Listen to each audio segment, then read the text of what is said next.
மக்கள் அனைவருக்கும் வணக்கம். இன்னைக்கான வீடியோல நம்ம எதை பத்தி பார்க்கலாம்னு பாத்தீங்கன்னா, நம்ம வீட்டுல நம்ம எதனால லீக்கேஜ் ஆகுது, அது எப்படி நம்ம சரி பண்ணலாம்னு இந்த வீடியோல நம்ம சொல்லியிருக்கோம்.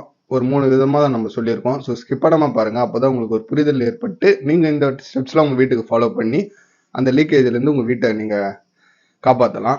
என்ன மாதிரிலாம் லீக்கேஜ் வரும்னு பாத்தீங்கன்னா, ஒன்னு டெரஸ்ல இருந்து வரும், இல்லைன்னா நம்ம 4 மூலிகம் கட்டியிருக்க அந்த பேரப்பாட் வால்னு சொல்லுவாங்க, அதுல இருந்து லீக்கேஜ் ஆகி நம்ம வீட்டுக்குள்ள வாட்டர் வரும். இதை எப்படி அரெஸ்ட் பண்ணலாம் இந்த வீடியோல பார்ப்போம். ஃபர்ஸ்ட் ஒன் வந்து பாத்தீங்கன்னா, நம்ம பேரப்பாட் வால்ல இருந்து ஆரம்பிப்போம். இந்த பேரப்பாட் வால்ல வந்து பாத்தீங்கன்னா நம்மளுக்கு ஏன்னா கிராக்னால உள்ள லீக்கேஜ் வரும். இது எப்படி நம்ம அரெஸ்ட் பண்ணலாம்னு பாத்தீங்கன்னா, அந்த இடத்த எங்கெங்கெல்லாம் கிராக் இருக்கோ அந்த இடத்துல நம்ம கிளீன் பண்ணணும். அது எப்படி கிளீன் பண்ணலாம்னு பாத்தீங்கன்னா, ஆசிட் எதனா வச்சு அந்த இடத்துல நம்ம ஸ்ப்ரே பண்ணி அந்த இடம் கிளீன் பண்ணலாம். அப்படி ஒரு மாற்று வேற எதனா நம்ம பண்ணணும்னு பாத்தீங்கன்னா, நம்ம வீட்டுக்கு யூஸ் பண்ணக்கூடிய புளி, அந்த புளிய அது கரைச்ச பிறகு அந்த தண்ணியை வந்து ஒரு 2 கோட்டு அப்ளை பண்ணீங்கன்னா அதனாலும் கூட உள்ள இருக்கிற அழுக்கெல்லாம் வெளியே வரும். இது ஒரு சிறந்த மெத்தட் இது. அது போல நீங்க ஒரு புளி தண்ணி நீங்க 2 கோட்டு அப்ளை பண்ணிட்டு கொஞ்சம் ட்ரை ஆன பிறகு அது நீங்க வாட்டர் வச்சு கிளீன் பண்ணிட்டு அதுக்கப்புறம் வாட்டர் ப்ரூஃபிங் பெயிண்ட் எதனா அடிச்சுட்டு அதுக்கப்புறம் பிரைமரு 2 கோட்டு பெயிண்ட் அடிக்கலாம். இது ஒரு மெத்தடு.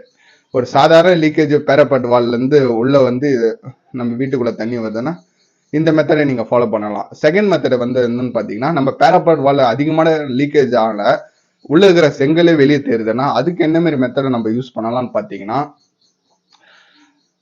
அந்த செங்கல் தெரியுதுன்னா டாக்டர் ஃபிக்ஸ்டு 302 பிட்டமிக்ஸ்ன்ற கெமிக்கலை 2 கோட் அப்ளை பண்ணிட்டு அது ட்ரை ஆன பிறகு எந்த செங்கல்லாம் தெரியக்கூடிய இடத்துல நம்ம பிளாஸ்டிங் பண்ணிட்டு அதுக்கப்புறம் பிரைமர் 2 கோட்டு பெயிண்ட் இது போல பண்ணலாம். இது வந்து பாத்தீங்கன்னா செகண்ட் மெத்தடு.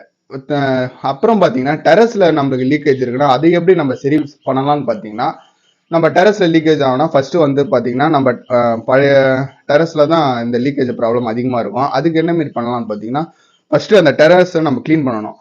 அது எப்படி கிளீன் பண்ணலாம்னு பாத்தீங்கன்னா, நம்மளுக்கு ஒயர் பிரஷ் இருக்கும் மார்க்கெட்ல, ஹார்ட்வேர்ஸ்லாம் இந்த போல பிரஷ் உங்களுக்கு கிடைக்கும். அதை வச்சு நல்லா கிளீன் பண்ணிடணும். பாசை தூசி நிறைய மழை காலத்துல வந்து பாத்தீங்கன்னா பாசெல்லாம் அதிகமா பிடிச்சிருக்கும். அதை வந்து நல்லா தேய்ச்சி எடுத்த பிறகு நம்மளுக்கு வாட்டர் ஜெட் பம்ப் இருக்கும், இது போல மார்க்கெட்ல இருக்கும். இதை வச்சு நம்ம ஸ்ப்ரே பண்ணி உள்ள இருக்கிற டஸ்ட் எல்லாமே ரிமூவ் பண்ண பிறகு பாத்தீங்கன்னா உங்களுக்கு எங்கெங்கெல்லாம் கிராக் இருக்குன்னு கண்டுபிடிக்கலாம். அந்த கிராக்குக்கு வந்து பாத்தீங்கன்னா நம்ம ஃபர்ஸ்ட் கிராக் சீலண்ட் அதை அப்ளை பண்ணிட்ட பிறகு எலிஃபென்ட் ஷீல்டு லிக்விட் ரப்பர் இப்படின்னு ஒரு கெமிக்கல் இப்போ மார்க்கெட்ல அவைலபிளா இருக்கு. இது வந்து பாத்தீங்கன்னா டேம் ப்ரூஃபும் கூட. இந்த கெமிக்கலை வந்து நம்ம அப்ளை பண்ணலாம். இது எப்படி அப்ளை பண்ணலாம்னு கேட்டீங்கன்னா, நமக்கு நார்மலா ஏஷியன் பெயிண்ட்ஸ்ல வரக்கூடிய டேம் ப்ரூஃப் எப்படி நீங்க பெயிண்ட் அடிக்கிறப்போ அடிப்பீங்களோ அதே மாதிரி தான், சேம் மெத்தட் தான். அந்த மெத்தடை இங்க இம்ப்ளிமெண்ட் பண்ணலாம். இது வந்து பாத்தீங்கன்னா மொத்தம் 3 கோட் அடிக்கணும். ஃபர்ஸ்ட் கோட் வந்து பாத்தீங்கன்னா 30% வாட்டர் ஆட் பண்ணி மிக்ஸ் பண்ணி அடிக்கணும். செகண்ட் கோட் தேர்ட் கோட் வந்து பாத்தீங்கன்னா வாட்டர் எல்லாம் மிக்ஸ் பண்ணக்கூடாது, டைரக்டா நீங்க அப்ளை பண்ணலாம். இது ட்ரை ஆகிறதுக்கு பாத்தீங்கன்னா 6ல இருந்து 8 மணி நேரம் தேவைப்படும்.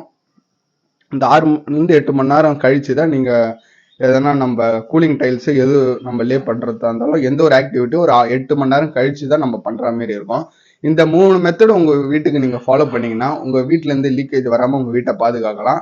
ஏற்கனவே லீக்கேஜா இருந்ததுன்னா அதுக்கும் இதே சேம் மெத்தட்ல ஃபாலோ பண்ணலாம். உங்க வீட்டுக்கு சென்னையில நீங்க வசிச்சிருந்தீங்கன்னா உங்களுக்கு எதனா பெயிண்டிங் சர்வீஸ் இது போல டெரஸ்ல லீக்கேஜ் ஆகுது, எதனா சொல்யூஷன் தேவைப்படுது, எங்கிட்ட சர்வீஸ் உங்களுக்கு தேவைப்படுதுன்னா கீழே டிஸ்கிரிப்ஷன்ல நம்ம நம்பர் இருக்கு, கான்டாக்ட் பண்ணவும். நன்றி, வணக்கம், வாழ்க வளமுடன்.